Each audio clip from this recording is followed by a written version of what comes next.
একদিকে সশস্ত্র নকশালদের প্রায় নির্মূলের দাবি, অন্যদিকে নতুন এক সতর্কবার্তা। ভারতের স্বাধীনতা দিবসের ভাষণে প্রধানমন্ত্রী নরেন্দ্র মোদী বললেন, সশস্ত্র মাওবাদী বিদ্রোহ নিয়ন্ত্রণে এসেছে অনেকটাই, তবে এখনো নাকি রয়ে গেছে তাদের বুদ্ধিবৃত্তিক সমর্থকরা। কারা এই দিমাগী নকশাল, আর কেনই বা তাদের আলাদা করে চিহ্নিত করার কথা বলছেন মোদী? 15 অগাস্ট ভারতের স্বাধীনতা দিবসের ভাষণে মোদী বলেন, দেশ সশস্ত্র নকশালদের হাত থেকে অনেকটাই মুক্ত হয়েছে। মধ্য ও পূর্ব ভারতের বিস্তীর্ণ এলাকায় কয়েক দশক ধরে রাষ্ট্রের বিরুদ্ধে সশস্ত্র লড়াই চালিয়েছে মাওবাদী প্রভাবিত এই নকশাল আন্দোলন। মোদীর দাবি, বিজেপি সরকারের নিরাপত্তা ও উন্নয়নমূলক নীতির কারণে মাওবাদী সহিংসতা উল্লেখযোগ্যভাবে কমেছে। এই আন্দোলন নষ্ট করেছে কয়েক প্রজন্মের তরুণের ভবিষ্যৎ। তবে সশস্ত্র বিদ্রোহ কমলেও বিপদ পুরোপুরি কাটেনি বলে সতর্ক করেছেন মোদী। তিনি দিমাগী নকশাল বা বুদ্ধিবৃত্তিক নকশালদের বিরুদ্ধে সতর্ক করে বলেছেন, তারা সহিংসতা তৈরির সুযোগ খুঁজছে, তাই তাদের চিহ্নিত করে বিচ্ছিন্ন করতে হবে। মোদীর এই শব্দচয়ন নতুন হলেও এর সঙ্গে আরবান নকশাল শব্দটির মিল রয়েছে। অতীতে এই শব্দ ব্যবহার করে অধিকার কর্মী, শিক্ষাবিদ, বুদ্ধিজীবী ও সরকারের সমালোচকদের নিশানা করেছেন বিজেপির নেতারা।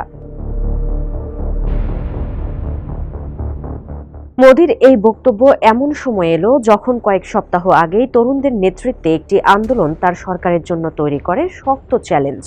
আন্দোলনের জেরে পদত্যাগ করতে হয় দেশটির শিক্ষামন্ত্রীকে।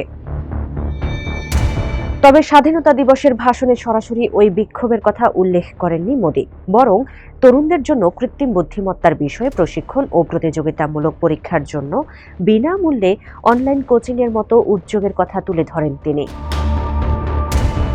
ভাষণে ভারতের অর্থনীতি নিয়েও সাফল্যের দাবি করেন মোদী। তার মতে, গত এক দশকে ভঙ্গুর অর্থনীতি থেকে বিশ্বের দ্রুততম বর্ধনশীল বড় অর্থনীতিতে পরিণত হয়েছে ভারত। 2047 সালে স্বাধীনতার শতবর্ষে ভারতকে উন্নত দেশে পরিণত করার লক্ষ্য পুনর্ব্যক্ত করেন তিনি।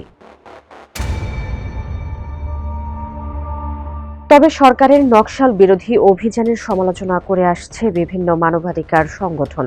তাদের অভিযোগ, সন্ত্রাস বিরোধী আইন, রাষ্ট্রদ্রোহ সংক্রান্ত বিধান ও বিদেশি অর্থায়ন নিয়ন্ত্রণের আইন ব্যবহার করে নাগরিক সমাজ, অধিকার কর্মী, সাংবাদিক ও সমালোচকদের উপর চাপ তৈরি করছে সরকার। ভারতে নকশাল আন্দোলনের সূচনা 1967 সালে পূর্বাঞ্চলের নকশাল বাড়ি গ্রামে বিদ্রোহের মধ্য দিয়ে। ভূমিহীন কৃষক, দরিদ্র ও আদিবাসী জনগোষ্ঠীর অধিকারের দাবিতে শুরু হওয়া এই আন্দোলন পরে কয়েক দশকের সশস্ত্র বিদ্রোহে রূপ নেয়। সংঘাতে প্রাণ হারিয়েছেন হাজারো বেসামরিক মানুষ, বিদ্রোহী ও নিরাপত্তা কর্মী। সশস্ত্র নকশাল দমন অনেকটাই সফল হয়েছে। মোদীর এমন দাবির মধ্যেই এখন নতুন প্রশ্ন, বুদ্ধিবৃত্তিক নকশাল বলতে কাদের বোঝাচ্ছেন তিনি, আর এই নতুন তকমার নিশানায় বা কারা?